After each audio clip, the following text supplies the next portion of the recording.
जीवन उतार चढ़ाव से भरा पड़ा है। जीवन में हर जगह हर पल कुछ ना कुछ चुनौतियां हैं, कुछ ना कुछ संघर्ष हैं, जिससे हमें रोज फाइट करना पड़ता है। हमें भगवान ने जीवन दिया है किसी सपनों के लिए, वो सपने जो हम पूरे कर सकते हैं। अगर कोई भी सपना हमारे दिमाग में है और ईश्वर ने हमें दिया है तो इसलिए दिया है कि वो पूरा हो सकता है। किसी भी तरह के सपने को हम पूरा कर सकते हैं। हमारा पास्ट एक्सपीरियंस ही आज तक ये तय करता आया है कि ये काम हो सकता है या नहीं हो सकता, ये संभव है या नहीं है। दोस्तों, 1954 की रोजर की कहानी से मैं आपको बताना चाहता हूँ कि चीज़ें संभव कैसे होती हैं।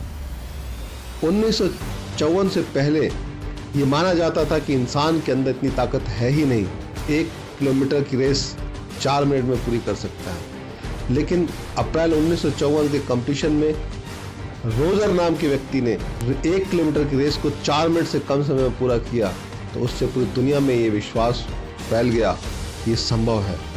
और जब लोगों को लगा कि ये संभव है, तो दोस्तों आप ये जानकर हैरान हो जाएंगे कि कुछ ही समय के बाद 20,000 से भी ज़्यादा लोगों ने 4 मिनट से कम समय में 1 किलोमीटर से ज़्यादा की रेस पूरी की, और उसमें कम उम्र के बच्चे भी थे।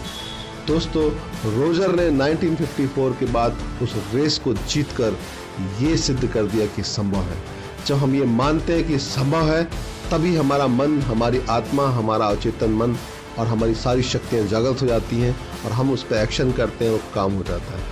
अगर आप ये चाहते हैं कि आपके पास भी एक अच्छा घर हो तो हो सकता है। अगर आप चाहते हैं कि आपके पास भी अच्छा बैंक बैलेंस हो तो ये हो सकता है। अगर आप चाहते हैं कि आपके पास भी एक बड़ी कार हो तो ये हो सकता है। ये सब कुछ तभी हो सकता है जब आप अपने अंदर ये बिलीव पैदा करेंगे कि ये संभव है। मैं आपको 2 दोस्तों की कहानी से इस बात को स्पष्ट करता हूँ।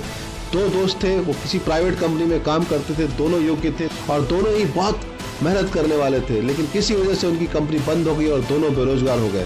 बेरोजगार होने के बाद दोनों दोस्तों ने लगातार कई सालों तक जॉब के लिए प्रयास किया और कोई ना कोई जॉब ढूंढते रहे। उसमें से एक दोस्त ने हिम्मत हार ली और ये मान लिया कि हमारे साथ कुछ नहीं हो सकता, हमें जॉब नहीं मिल सकता, हम शायद जॉब के लिए नहीं बने, अब रिसेशन चल रहा है और नौकरियां नहीं मिल सकती, और परेशान होकर घर में बैठ गया। और घर में रहकर वो बार बार ये सोचता था कि हमारा पुराना जॉब कितना अच्छा था, हम वहाँ पर कितने अच्छे से चल रहे थे, भगवान ऐसा तुमने हमारे साथ क्यों किया कि हमारा जॉब चला गया। परेशानी की वजह से दिमाग तनाव में रहता तो शराब पीने लगा और उसने अपने आप को बर्बाद कर दिया और उसने जीवन में ये सोचना बंद कर दिया कि हो सकता है, और वो आशा की जो आखिरी किरण थी वो भी मर गई और उसके बाद वो कुछ नहीं कर पाया। दोस्तों, दूसरे व्यक्ति ने ये सोचा कि ये हो सकता है, अगर दुनिया में किसी एक के पास भी जॉब है, एक भी आदमी नौकरी में जा रहा है, तो ये संभव है और मैं कर सकता हूँ। दोस्तों, जब ये फीलिंग उसके अंदर आई कि मैं कर सकता हूँ, तो वो एक्शन पे आ गया। वो बार बार जॉब के लिए ट्राई करता, रोज अखबार को खोलता और रोज वो पढ़ाई करता कि कहाँ पर जॉब मिल सकता है। जिस तरह का जैसा काम मिलता वो करने लगा और उसको परमानेंट जॉब मिल गया। अब वो वहाँ पर जॉब में उस कंपनी में जरूरत से ज़्यादा समय तक काम करता, दिल लगा के काम करता, सबका दिल जीतने लगा और अपनी मेहनत से उसने प्रूव कर दिया कि वो एक अच्छा एम्प्लॉय है। और उसके काम करने के गुण को देखकर उसकी धीरे धीरे तरक्की होने लगी।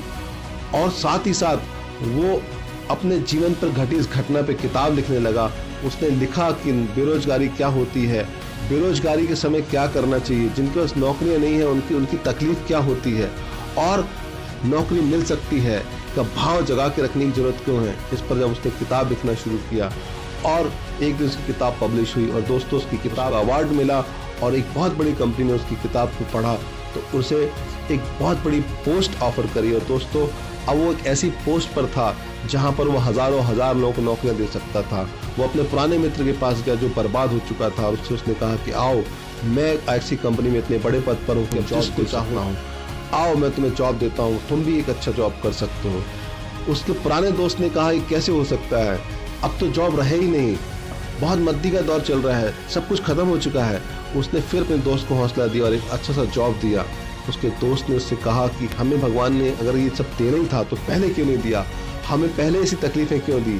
तो उसने कहा, दोस्त, ईश्वर जीवन में चुनौतियाँ और तकलीफें इसलिए देते हैं ताकि हम समझ सकें जीवन की बारीकियों को, अपने अंदर पैदा कर सके उस जुनून को, उस पैशन को, हम अपने आप को स्ट्रांग बना सके, मजबूत बना सके। अगर मैं जीवन के संघर्षों और चुनौतियों से नहीं गुजरा होता तो शायद ये किताब नहीं लिखता, और ये किताब नहीं लिखता तो शायद मैं इस पोस्ट पर नहीं पहुंचता। अगर आज आपको कोई संघर्ष या कोई तकलीफ है तो आप उसको मान के चले कि ईश्वर आपको बड़े से बड़ा कुछ देना चाहते हैं, कि जीवन में जो भी होता है वो अच्छे के लिए होता है।